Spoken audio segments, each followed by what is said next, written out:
ભરૂચમાં સોમવારે પાલિકા દ્વારા ટાંકી અને સંપની સફાઈ કામગીરી હાથ ધરવામાં આવનાર હોવાથી પાણી પુરવઠો બંધ રહેનાર છે।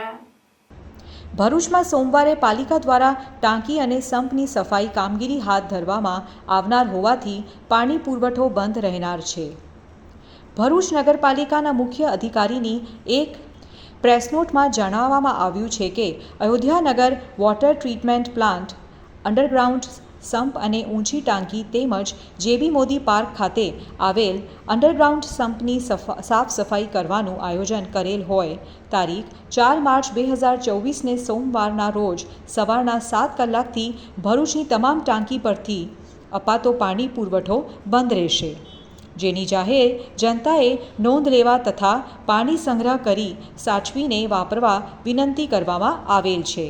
તારીખ 5 માર્ચ 2024ને મંગળવારના રોજ તમામ વિસ્તારમાં રાબેતા મુજબ પાણી પુરવઠો મળશે।